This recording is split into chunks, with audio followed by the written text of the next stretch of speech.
Hello everyone, my name is Benhoso Pardede. I'm an undergraduate mechanical engineering student from Budaya University, and I'm here to represent about metallurgy on heat treatment of non-ferrous alloy. For the references, I got it from Metallurgy for the Non-Metallurgist, second edition by Arthur Sheridan. We jump to the content. I got 14.1 from recovery and recrystallization annealing to 14.8 other non-ferrous alloy. Let's jump to the first one. 14.1 recovery and recrystallization annealing.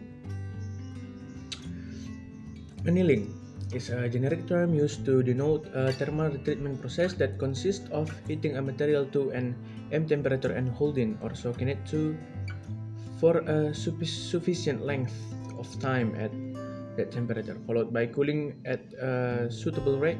This practice is used primarily to soften metallic materials, but is also used to produce specific changes in other properties or in the microstructure when applied to relieve in internal stresses. The process is called stress relieving or stress relief annealing. I got several pictures here, but figure 14.1. The stage of annealing. The A1 is the effect of annealing time at fixed temperature, and B is the effect of annealing temperature at fixed time. Next, I got a 14.2, the effect of annealing temperature on hardness and electrical resistivity of nickel. The metal has been cold worked almost to fracture, annealing time 1 hour. Next, I got figure 14.3, recrystallization temperature. A is a function of degree of deformation and versus melting temperature of metals. Next, we jump to the next one. 14.2, the heat treatable aluminum alloy. Am I right? Yeah.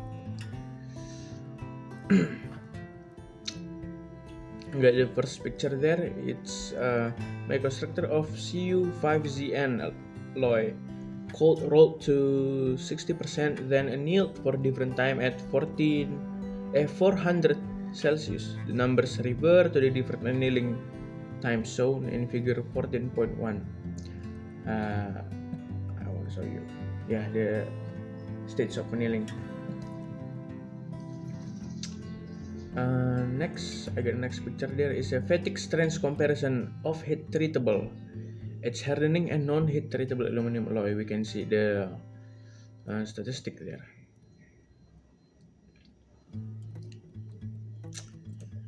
Okay. So, float and cast aluminum alloy are commonly designated by a series originally and developed by Alcoa. The series classifies aluminum alloy by the principal alloying elements. The different types of aluminum alloys also can be classified as either heat treatable or non-heat treatable. The high strength level are attained by heat treatable alloy, which are strengthened by precipitation hardening as described in chapter 3. Next, we got 14.3 and cobalt alloy. Cobalt is useful in applications that make use of its magnetic properties, corrosion resistance, wear resistance, and or strength at elevated temperatures. Biomedical application is another important use. The initial biomedical application of cobalt-based alloy were in the dental field, and early evaluations of this alloy showed excellent wear resistance, corrosion resistance, biocompatibility, and mechanical properties when used in FIFO as orthopedic implants. Hardening mechanism for cobalt alloys involve solid solution strengthening, work hardening, or solution treating, and aging.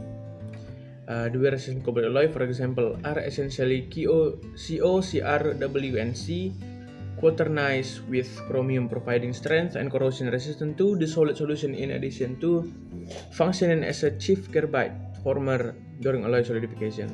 Tungsten provides additional solid solution strength.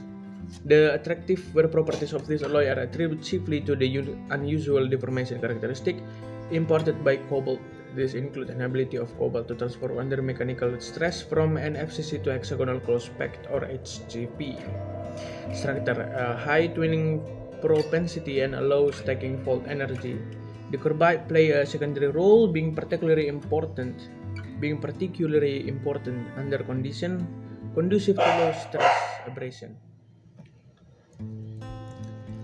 Next, we got to copper alloy.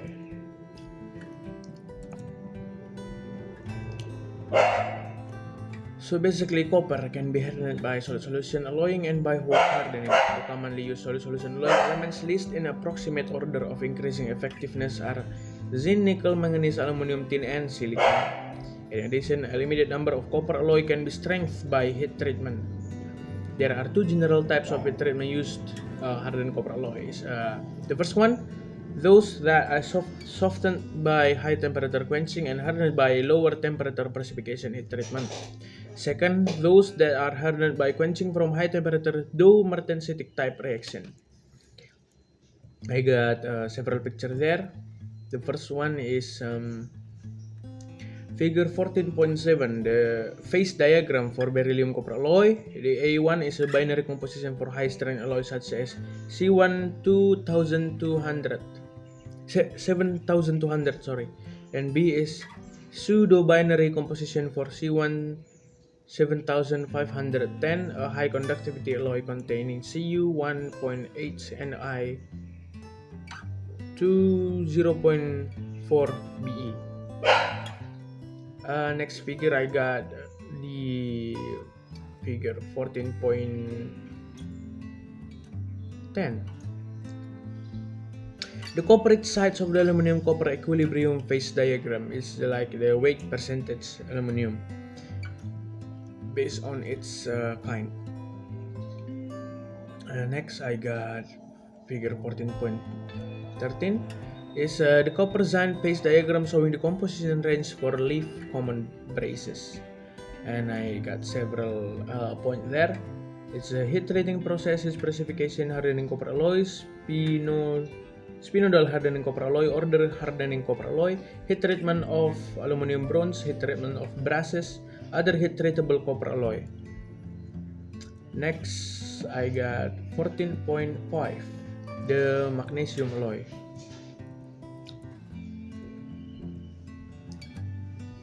Magnesium alloy. So, the basic temper designation used to designate the various type of heat treatment for magnesium alloy include several points here, but I got several pictures also, two pictures also. The martensite in copper zinc shaped memory alloy. The A figure is a microstructure of Cu229ZnSAI alloy with martensite in a face-centered cubic matrix. B is surface relief of martensite in Cu297ZN4AI alloy. The change in volume from the new phase during martensitic transformation results in upheaval on the surface of polished specimens as shown. The alloy had a martensite start temperature of approximately 20 Celsius.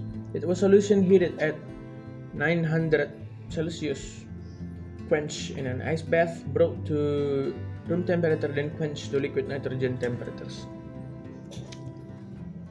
Next, I got 14.6, the nickel alloy.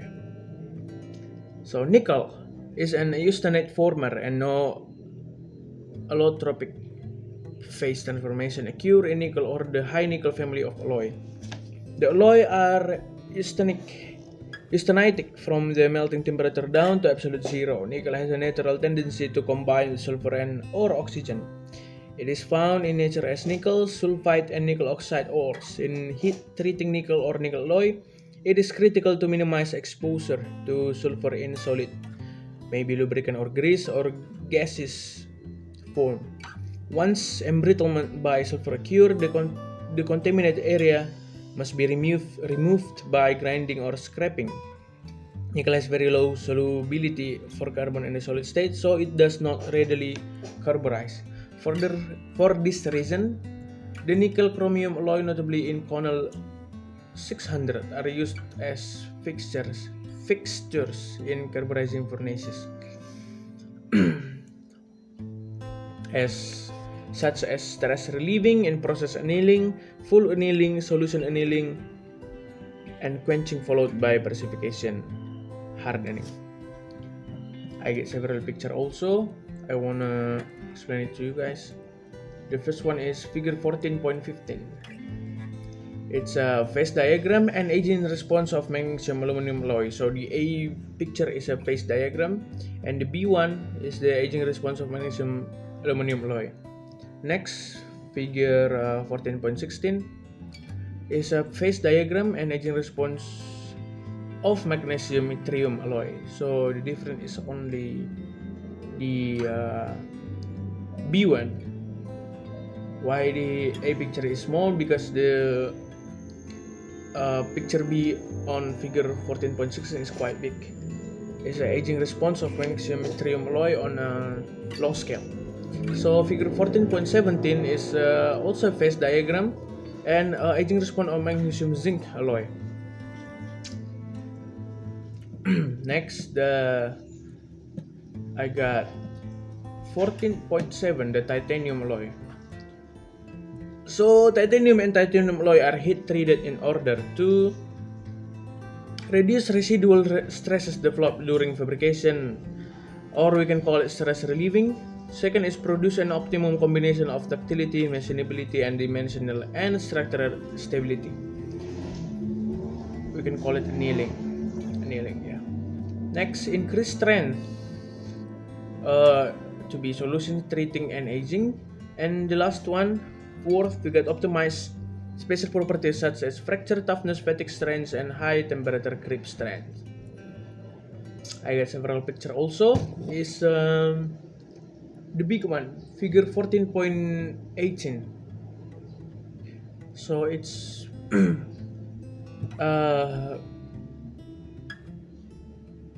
it was a gamma prime based in superalloy forging at 3 different magnification. The A1 is 100 times 100 zoom. B is 1000 and C is 10,000. The forging was solution annealed at 1150 Celsius for 4 hours. Air cooled at 1080 Celsius for 4 hours. Oil quench H at 845 Celsius for 4 hours. Air cooled H at 760 Celsius for 16 hours. And air cooled.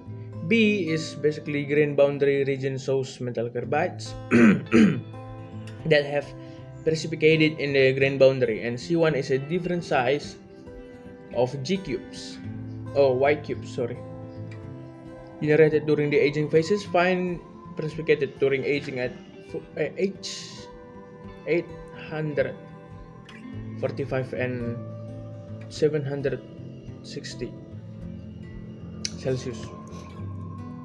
And the next figure I got basic types. The figure 14.19 is a basic type of titanium alloying elements. The A1 is alpha stabilizers, B is isomorpheus stabilizers, and C is eutectoid stabilizer. I got 4 point also that I wanna point out is a microstructural feature of titanium alloy, titanium A alloy, titanium AB alloy, and titanium B alloy. Okay, next.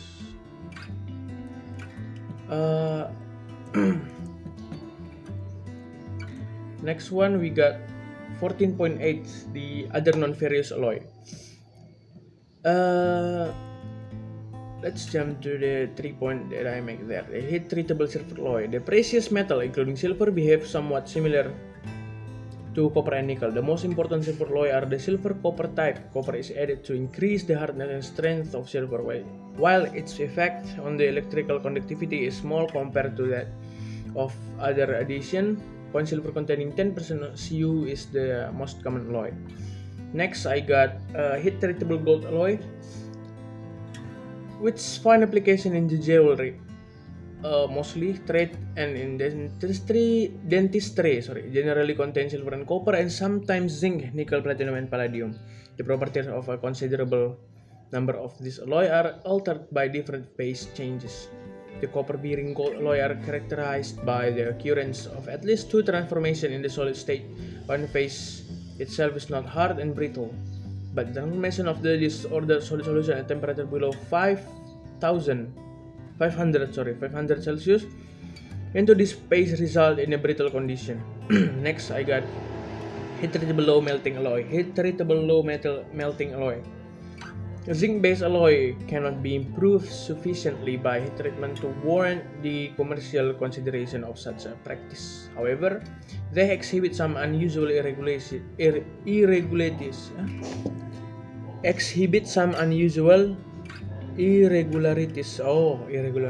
in properties caused by precipitation and transformation processes, which are of considerable importance in die casting.